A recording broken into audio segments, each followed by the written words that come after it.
ఇవాళ మనం ఓ చిన్న విషయం గురించి మాట్లాడుకుందాం. అదేంటంటే మనకున్న సమస్యల భారం, మరి దాన్ని ఎలా దించుకోవచ్చో అన్నదాని గురించి.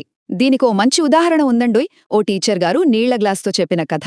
మనం సమస్యల్ని ఎలా మోస్తాం, వాటి బరువు తగ్గించుకోవడమెలాగో భలేగా అర్థమయ్యేలా చెప్పారు. మొదటిదేంటంటే అసలు బరువు కన్నా దాన్ని మనం ఎంతసేపు పట్టుకున్నామన్నదే ముఖ్యం కదా. ఆలోచించండోసారి. ఓ నీళ్ల గ్లాసు కాసేపు పట్టుకుంటే ఏమనిపించదు. అదే ఓ గంట పట్టుకుంటే చెయ్యిలాగేస్తుంది. మరి రోజంతా అయితే చెయ్యి మొద్దుబారిపోదు. ఇక రెండో విషయం, మన జీవితంలో చింతలు, సమస్యలు కూడా ఠీక్ అచ్చం ఆ గ్లాస్ లాంటివే.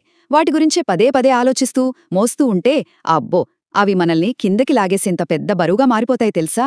సరే, మరి ఆఖరిగా ఈ భారం తగ్గాలంటే ఏం చెయ్యాలి? సమస్యల్ని పూర్తిగా మర్చిపోవాలని కాదు సుమా, కానీ వాటిని సరైన టైంలో పక్కన పెట్టడం నేర్చుకోవాలి. అంటే కంటిన్యూస్గా వాటి గురించి ఆలోచించకుండా మనసుకి కాస్త రెస్ట్ ఇవ్వాలన్నమాట. చూశారుగా, సమస్యని ఎంతసేపు పట్టుకుంటామన్న దానిపైనే దాని బరువు ఆధారపడి ఉంటుంది. సో మనశ్శాంతి కావాలంటే వాటిని కాసేపు పక్కన పెట్టడం నేర్చుకోవడం చాలా ముఖ్యం.